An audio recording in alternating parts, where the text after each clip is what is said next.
I have been on the board of JESNA approximately 13 or 14 years now.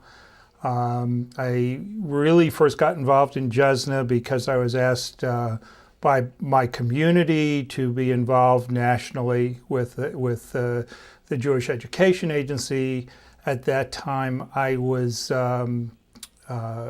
chairing educational funding from our community. So the community felt it would be a good idea to have somebody involved on the national level.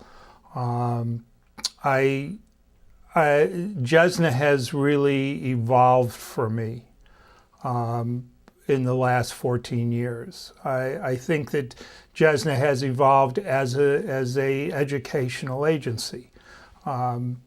When I first came to the board, we were mostly a service agency, providing support for local communities.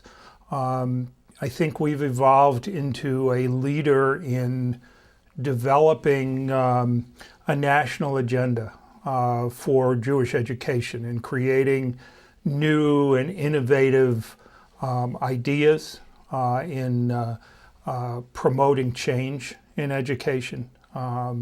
And in really trying to make education a priority, Jewish education a priority in this country for really the future of the Jewish people. I've been a very strong advocate of Jewish education, both locally and now nationally.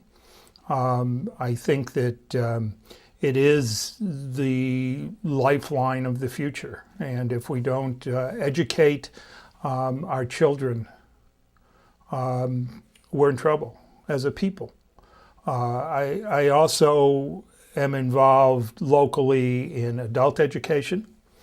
I think that's something that JESNA has not been particularly involved in. But I think that it's an extension of what we do.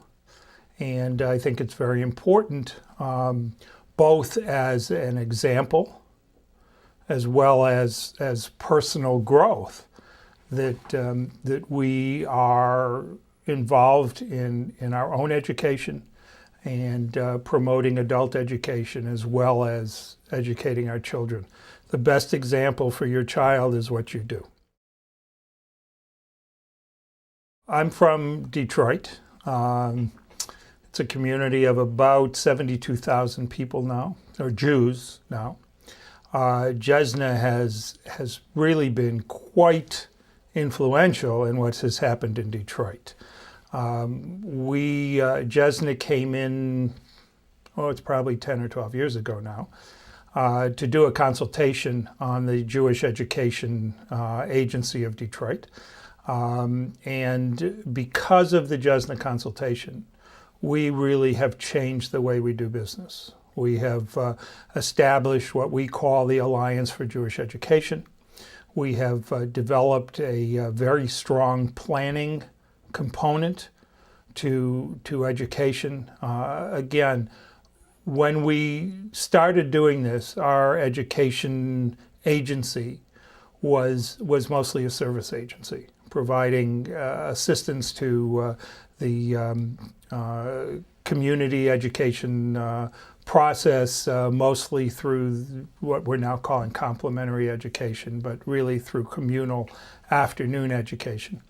And by virtue of the JESNA consultation, our community changed to a planning agency. We've developed teacher education programs and curricular development that we really never did 10 years or 12 years ago before JESNA came into the community. Or we did it, but we didn't do it well. So I think that that's one of the things that JESNA does for communities, that JESNA does well. They continue to have those services. And I think in the process are reforming Jewish education and making it better. The national exposure to the staff and to the workings of the national agency, to the exposure that JESNA has to programmatic evaluation, to learnings from all over, is extremely important. And it's a real benefit, I think, for each of the communities where somebody from the board belongs. Every year, or 3 times a year, I get to come here, get more enthused about Jewish education, learn new projects, see what's going on, see what the future might hold, and take it back to my community.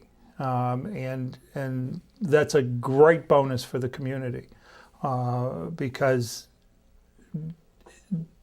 as well as being involved with our with our local agency director, who is involved nationally through ADCA, it's another source of new information and new programs and new ways to make our community education process better.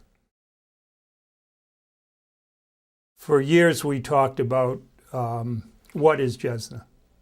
And several years ago, we compared it to BASF, whose tagline was, "We don't do this, we make it better." And I think that's what JESNA is. I think JESNA is an organization that doesn't provide Jewish education. Our goal in JESNA is to make it better and to improve the product so that it can be delivered in a much better way to our constituency, which is our learners.